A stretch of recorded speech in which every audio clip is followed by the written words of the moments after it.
கோபிக்கு 2 பொண்டாட்டிகளுமே சேர்த்து வச்ச ஆப்பு, பாக்கியாவுக்கு வாச்சதும் சரியில்ல, பெத்ததும் சரியில்ல அப்படிங்கிற மாதிரி, இப்போ பாக்கியலட்சுமி சீரியல் பார்க்குற ரசிகர்கள் நொந்துக்கிறாங்க. ஸோ என்ன நடந்துச்சு அப்படிங்கிறத பார்க்கலாம். ஆக்சுவலா பல நாள் திருடன் ஒரு நாள் அகப்படுவான் அப்படிங்கிறதுக்கு ஏற்ப, இத்தனை நாள் பண்ணுன அட்டூழியங்கள் எதுவுமே கண்ணுக்கு தெரியாம, ஆட்டம் போட்ட கோபிக்கு பார்த்தீங்க அப்படின்னா, இப்போ வந்துட்டு முடிவு காலம் ஆரம்பிச்சிருச்சு அப்படின்ட்டு தான் சொல்லணும்.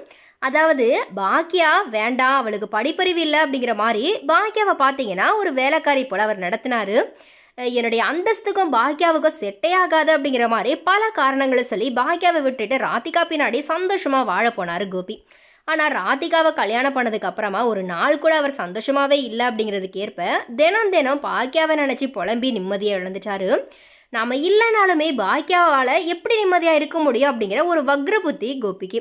அத்தோட தன்னுடைய குடும்பம் தன்னை விட பாக்கியாவை தலையில் தூக்கி வச்சுட்டு கொண்டாடுறாங்க அப்படிங்கிற ஒரு கெட்ட எண்ணமும் கூட.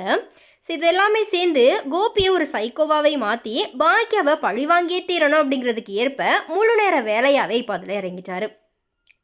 அதனால தான் பாக்கியாவோட ஹோட்டலை இழுத்து மூடணும் அப்படிங்கிறதுக்காக கெட்டுப்போன கறியை பிரியாணியில் கலப்படம் செஞ்சு யாருக்கும் தெரியாது அப்படிங்கிற மாதிரி கர்வமாக இருந்தார். ஆனால் பாக்கியா ஆனந்தை வச்சே கோபியை கையும் களவுமா பிடிச்சிட்டாங்க. இதோட நிறுத்திக்காம தப்பு செஞ்சவர் கண்டிப்பாக தண்டனை அனுபவிக்கணும் அப்படிங்கிறதுக்கு ஏற்ப கோபி செஞ்ச தண்டனைக்கு போலீஸ் கம்ப்ளைண்ட்மே கொடுத்துட்டாங்க. இது தெரிஞ்ச செழியன் அண்ட் இனியா எதுக்காக என்னுடைய அப்பாவை லாக்கப்பில் வைக்கிறதுக்கு இவ்வளோ ஆவேசமாக துடிச்சிக்கிட்டு இருக்கீங்க அப்படிங்கிற மாதிரி பாக்கியா கிட்ட கேள்வி கேட்குறாங்க. அப்போ அங்கே வந்த எழில் அம்மா செஞ்சது சரியான காரியம்தான் அப்படிங்கிற மாதிரி சொல்கிறாரு. அவர் கடைசி வரைக்கும் உள்ளே இருக்கட்டும் அப்படிங்கிற மாதிரியாவும் கோவமாக சொல்கிறாரு. உடனே செழியன் எழில கோவமா திட்டுற விதமா, நீ கொஞ்சம் பார்த்து பேசு, இவ்வளோ எல்லாம் பேசுவேன்னு தெரிஞ்சா அப்பா உன்னுடைய கெரியருக்காக தயாரிப்பாளர்கிட்ட பேசி உனக்கு வாய்ப்பு வாங்கி கொடுத்தாரு, நீ அதெல்லாம் மறந்துட்டு பேசாத அப்படிங்கிற மாதிரி சொல்றாரு. இதை கேட்டு பாக்கியா அதிர்ச்சியாக நிற்கிறாங்க. ஏன் அப்படின்னா பாக்கியாவுக்கும் தெரியாது எழிலுக்கு சான்ஸ் வாங்கி கொடுத்தது கோபி தான் அப்படிங்கிறது.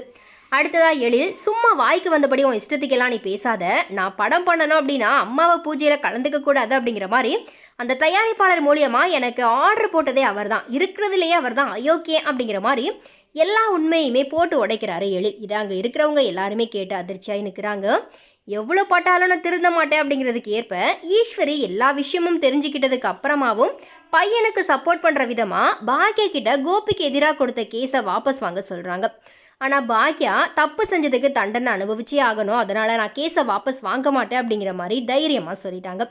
அதே மாதிரி ராதிகாவினுடைய அம்மாவும் ராதிகா கிட்ட மாப்பிள்ளையை ஜாமீன்லேருந்து வெளியே கூட்டிட்டு வா அப்படிங்கிற மாதிரி சொல்கிறாங்க. ஆனால் ராதிகா கோபி செஞ்சது தப்பு தான், அதுக்காக நான் ஜெயில் வாசலில் போய் நிற்க மாட்டேன், கோபிக்கு சப்போர்ட்டும் பண்ண மாட்டேன் அப்படிங்கிற மாதிரி தெள்ள தெளிவாக சொல்லிட்டாங்க. ஆக மொத்தத்தில் இவ்வளோ நாள் ஆட்டம் போட்ட கோபிக்கு பார்த்தீங்க அப்படின்னா இப்போ 2 பொண்டாட்டிகளுமே சேர்ந்து ஆப்பு வச்சுட்டாங்க. ஆனாலும் பாக்கியாவை பொறுத்தவரை கட்டி கூட்டிகிட்டு வந்த புருஷனும் சரியில்லை, பிள்ளைகளும் சரியில்லை அப்படிங்கிறதுக்கு ஏற்ப செழியனண்டு இனியா பார்த்தீங்கன்னா கோபியினுடைய வக்ரபுத்தி தெரிஞ்சதுக்கு அப்புறமும் அப்பாவுக்கு சப்போர்ட் பண்ணுற விதமாக பாக்கியா கிட்ட தான் சண்டை போடுறாங்க. அதே மாதிரி ஈஸ்வரியும் பெத்த மனசு பிஞ்சு அப்படிங்கிறதுக்கு ஏற்ப கோபி லாக்கப்பில் இருக்கிறத பொறுத்துக்க முடியாமல் பாக்கியா கிட்ட கேஸை வாபஸ் வாங்க சொல்லி கெஞ்சுறாங்க. ஆனால் யார் என்ன சொன்னாலும் ராதிகா அண்ட் பாக்யா 2 பேருமே பார்த்தீங்கன்னா கோபிக்கு ஹெல்ப் பண்ணாமல் இருந்தால் மட்டும்தான் கோபிக்கு ஒரு மிகப்பெரிய தண்டனையாக அது இருக்கும். ஸோ எனிவே இனி என்ன நடக்க போகுது அப்படிங்கிறத நம்ம வெயிட் பண்ணி பார்க்கலாம்.